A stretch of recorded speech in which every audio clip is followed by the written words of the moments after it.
Guys, तो आज हम लोग आपको मल्टीप्लिकेशन टेबल की इजी ट्रिक समझाने वाले हैं। आप कमेंट्स में बताओ किस किस को 12 की टेबल आती है।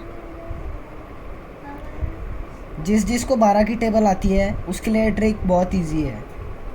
अगर 12 की टेबल नहीं आती तो पहले 12 की टेबल रट के आओ या उससे पहले की टेबल में ये ट्रिक अप्लाई करो। ये 12 की टेबल है। अब हम 13 की टेबल पे ये ट्रिक दिखाएंगे।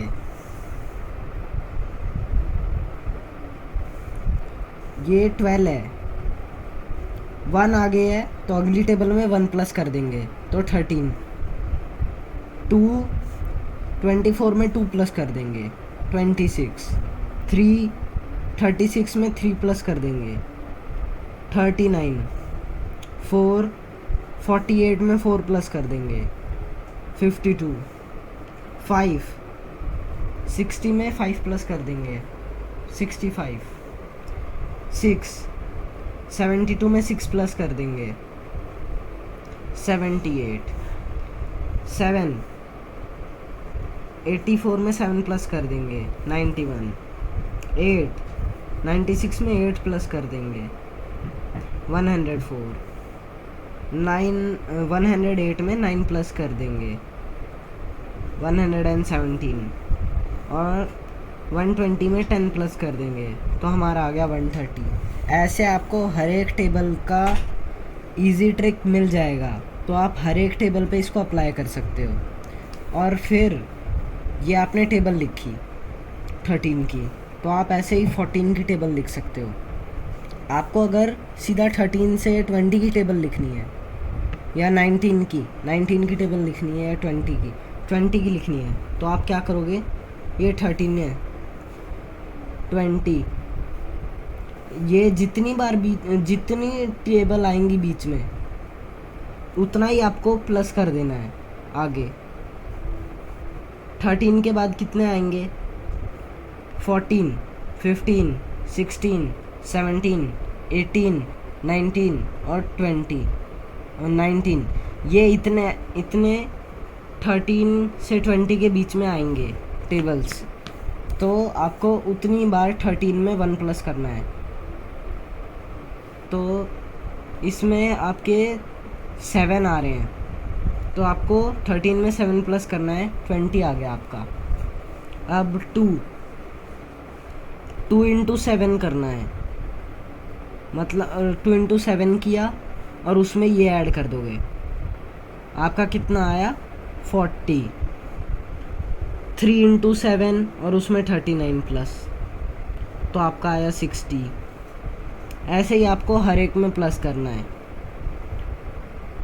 7 4 जा जितना आया उसमें 52 प्लस,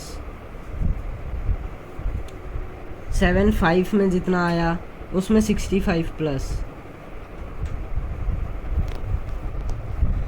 7 6 को मल्टीप्लाई करके जितना आया तो वो 78 में प्लस,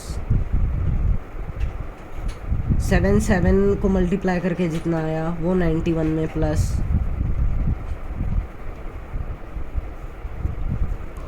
ओके, सो ये तो पहला ट्रिक हो गया। तो हमें अब पता करना है second method to find multiplications of every table. So second method ऐसा है कि वो बहुत इजी है, ठीक है। अगर आपको एग्जांपल ले लेता हूँ मैं 12 की टेबल का, ठीक है। तो अब अगर सपोज़ कर ले 12 का टेबल हम देखते हैं, तो 12 वनज़ा तो आपको पता है 12 ही होता है, ठीक है। तो अगर हम 12 टूज़ा देखते हैं तो 2 से, अब ये जो लास्ट का 2 है ये हमारा मेन इम्पॉर्टेंट नोटिफिकेशन है यहाँ पे। तो हम ये 2 से 2 का टेबल देखेंगे हम वैसे ही। तो 2 टूज़ा कितना होता है 4 होता है, ठीक है। अभी 2 टूज़ा 4 होता है, तो हम 2 से मल्टीप्लाई कर रहे थे सेकेंड की टेबल में, इसलिए यहाँ पे हम 2 लिख देंगे, ठीक है। अब वैसे ही 3, अगर हम 3 देखते हैं 12 3 का कितना होता है, तो हमें 2 का 3 का देखना है। 2 इंटू 3 कितना होता है 6 होता है, ठीक है। एंड उसके आगे कुछ प्लस नहीं है, इसलिए हम 3 को वैसे का वैसा लिख देंगे, ओके, ठीक है। अभी 2 4 का कितना होता है 8 होता है, ठीक है। तो अभी ये 4 के लिए हम कर रहे हैं 2 का मल्टीप्लिकेशन, इसलिए यहाँ पे हमने 4 लिख दिया। अभी 2 5 का कितना होता है 10 होता है, ठीक है। तो अभी 10 का 0 आया, एक 1 कैरी हो गया, ठीक है। अभी हम 5 के लिए कर रहे थे, इसलिए हम यहाँ पे 1 प्लस कर देंगे 5 में, तो 60 हो गया आंसर। अब ये 2 का 2 सिक्सा कितना होता है, 2 सिक्सा होता है 12, ठीक है। तो 1 कैरी हो गया, तो 6 + 1 7, 72 will be the answer, okay. अब वैसे ही 7 का 2 7 का कितना होता है 14 होता है। तो 4 का 1 कैरी हो गया, तो 7 से हम कर रहे थे मल्टीप्लाई 2 को, ओके। तो हम 7 + 1 करेंगे तो 84 is the correct answer, okay. वैसे ही तो आपको टेबल क्रिएट करना बहुत इजी हो जाएगा इस वे में। वैसे ही हम 13 का भी देख सकते हैं। अगर आप 13 का एग्जाम्पल लेंगे तो आपको 13 में जो फर्स्ट यूनिट होता है वो होता है 3 होता है, तो हम 3 का टेबल कंसिडर करना पड़ेगा वैसे ही। तो अगर हम 3 के 13 को 2 what is 13 × 2 is we need to know. So हम क्या करेंगे, 3 का 2 क्या होता है, 3 × 2 क्या होता है 6 होता है, ठीक है। तो 3 × 2 होता है 6 होता है, तो 6 के आगे कुछ कैरी नहीं हो रहा है बिकॉज ये एक सिंगल यूनिट है, तो हम 2 ही आगे लिख देंगे इसके, ठीक है। वैसे हम 3 का क्या करेंगे, अब 3 का कितना होता है 9 होता है, तो हम 9 लिखेंगे और 3 लिख देंगे, ठीक है। अभी 4 का कितना होता है 3 4 का 12 होता है, तो 1 कैरी होगा यहाँ पे, तो ये 4 + 1 5 हो जाएगा। तो ऐसे ही आप बाकी की टेबल्स का भी ईजिली फाइंड आउट कर सकते हैं। तो अगर मैं एग्जांपल दूँ 17 की टेबल का, ठीक है, तो सपोज़ कर लीजिए 17 × 1 = 17 होता है, 17 × 2 मुझे फाइंड आउट करना है डायरेक्टली। तो अब 7 की टेबल मैं कंसिडर करूँगा, 7 × 2 क्या होता है 14 होता है, ठीक है। तो एक कैरी हो गया और ये 2 से मैं मल्टीप्लाई कर रहा था, इसलिए मैं एक ऐड कर दूंगा इसमें, तो 34। ऐसे ही आप हर एक टेबल्स का फाइंड आउट कर सकते हैं। तो ये इजी वे है to find out every tables multiplications. Thank you. तो आज की वीडियो में इतना ही। हम मिलते हैं आपसे अगली वीडियो में। तब तक के लिए बाय एंड टेक केयर, क्योंकि कोविड चल रहा है।